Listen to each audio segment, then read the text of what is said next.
Bismillahirrahmanirrahim. Assalamualaikum warahmatullahi wabarakatuh. Pertama-tama saya ucapkan banyak terima kasih kepada Bapak Ibu Guru SMA Negeri 1 Biau yang telah berupaya untuk memberikan materi kepada kami walaupun di kondisi pandemi sekarang, baik itu melalui modul, video pembelajaran, dan media sosial lainnya. Dan terkhusus saya ucapkan banyak terima kasih kepada guru mata pelajaran fisika yaitu Ibu Nur Hidayah yang telah memberikan tugas video ini kepada kami, di mana tujuannya tak lain yaitu memberikan pemahaman serta pengetahuan mengenai materi inti atom dan teknologi nuklir. Sebelum itu, perkenalkan, nama saya Tredi Putra. Saya dari kelas 12 IPA 3 SMA Negeri 1 Biau akan menjelaskan secara singkat mengenai materi inti atom dan teknologi nuklir. Baiklah, mari kita belajar mengenai inti atom. Apa yang dimaksud dengan atom? Atom itu adalah partikel terkecil penyusun semua materi di dunia ini, baik itu dari gajah sampai semut yang terkecil. Bahkan tubuh kita semuanya terdiri dari atom. Atom itu terdiri dari elektron-elektron yang bermuatan negatif dan proton yang bermuatan positif yang berada di inti atom. Inti atom itu terletak di pusat atom. Terus, apakah hanya proton sama elektron saja yang berada di atom? Apakah tidak ada muatan lain? Jawabannya ada, yaitu muatan yang dinamakan muatan neutron. Muatannya seperti apa itu? Mari kita belajar tentang sejarah penemuan neutron. Sekitar tahun 1900-an, para peneliti percaya kalau atom itu ada inti atom yang ada di tengah-tengah yang terdiri dari proton dan elektron yang mengelilingi protonnya. Pada suatu hari, Rutherford dan para peneliti lain mencoba membandingkan massa atom helium dan massa atom hidrogen. Mereka tahu bahwa jika satu atom hidrogen mempunyai satu proton dan satu atom helium mempunyai dua proton, makanya mereka mencoba untuk membandingkan satu atom helium dan dua atom hidrogen. Tapi ada yang aneh, apa yang terjadi? Ternyata satu atom helium lebih berat daripada dua atom hidrogen. Padahal kan jumlah protonnya sama-sama 2. Akhirnya mereka mengulangi percobaan tersebut. Sekarang mereka mencoba membuktikan 4 atom hidrogen dan 2 atom helium. Apa yang terjadi? Ternyata hasilnya 2 atom helium lebih berat daripada 4 atom hidrogen. Dari percobaan ini, Rutherford dan para peneliti lain berpikir, kenapa bisa helium lebih berat daripada hidrogen? Pasti ada sesuatu di inti atom helium yang membuat helium lebih berat daripada hidrogen. Akhirnya, pada tahun 1920, Rutherford mengusulkan bahwa kalau di inti atom helium ada partikel selain proton. Partikel tersebut disebut partikel neutron atau partikel yang netral. Karena partikel ini adalah partikel yang bermuatan netral, maka dia tidak mempengaruhi sama massa atomnya. Massa neutron sama dengan massa satu atom proton. Tapi, untuk membuktikan partikel netral ini sangat susah pada saat itu. Karena pada saat itu belum ada teknologi yang bisa mendeteksi adanya partikel ini. Nah, nanti 12 tahun kemudian, yaitu pada tahun 1932, fisikawan Inggris yaitu yang bernama James Chadwick berhasil membuktikan adanya partikel netral ini. Chadwick menembakkan partikel-partikel alfa ke foil beryllium. Ternyata, beryllium ini memancarkan sesuatu yang belum diketahui. Uniknya, sesuatu itu tidak dibelokkan sama medan listrik dan medan magnet. Dia lurus saja ke depan.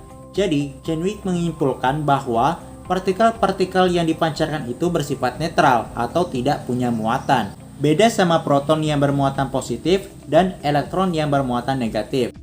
Dan partikel-partikel yang dipancarkan ini kemudian menumpuk di parafin yang banyak protonnya, sehingga proton-proton tersebut keluar akibat tumpukan tadi dan dideteksi oleh detektor.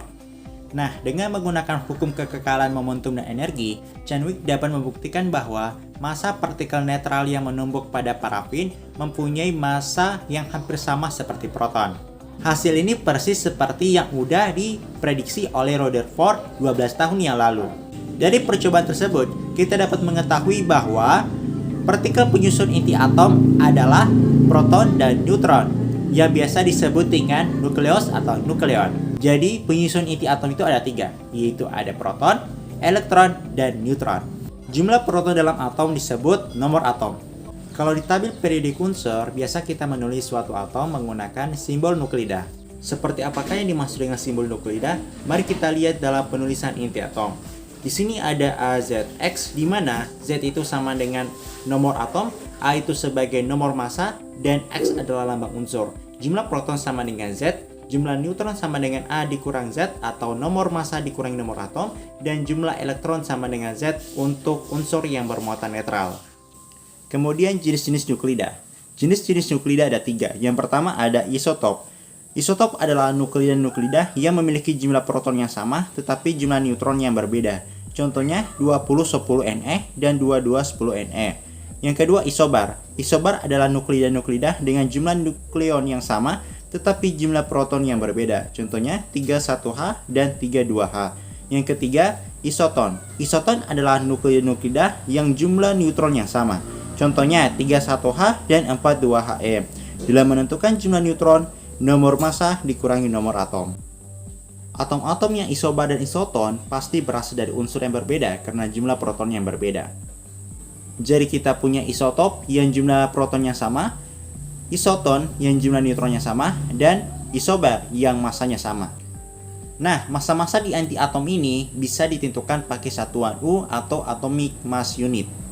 Dengan 1U sama dengan 1,660559 kali 10 pangkat min 27 kg atau sama dengan 931,5 MeV per C kuadrat. Tapi ada fakta unik dari massa inti atom, yaitu massa total di suatu inti atom yang stabil selalu lebih kecil daripada gabungan massa proton dan neutron pembentuknya. Contohnya atom netral helium 42He yang punya 2 proton, 2 neutron, dan 2 elektron.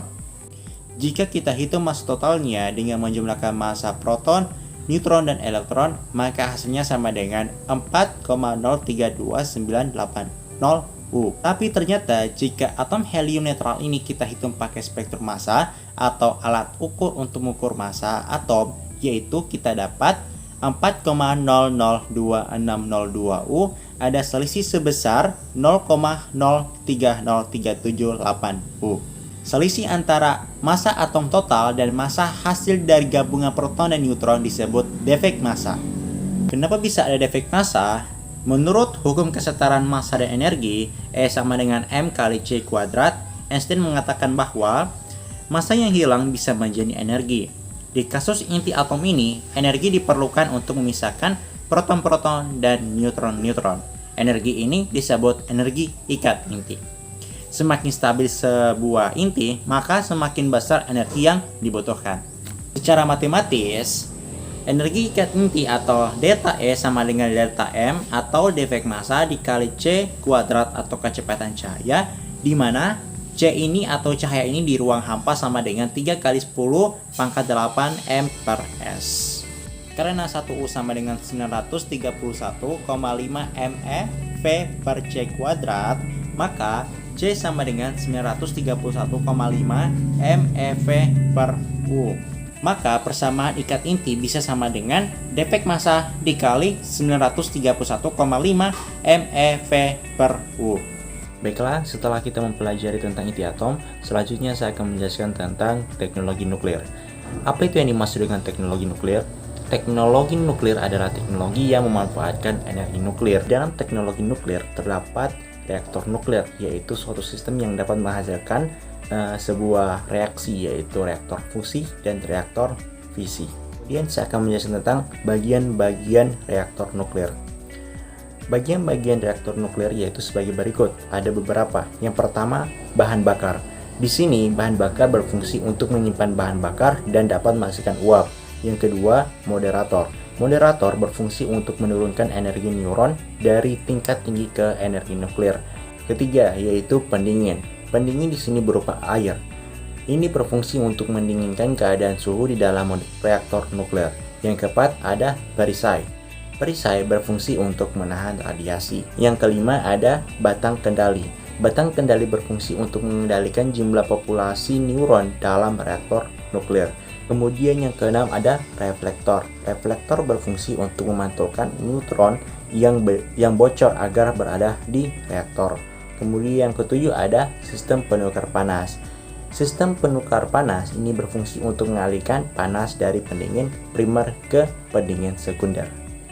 Demikianlah materi yang dapat saya sampaikan mengenai inti atom dan teknologi nuklir. Apabila ada kesalahan dalam pembahasan materi, saya minta maaf yang sebesar-besarnya.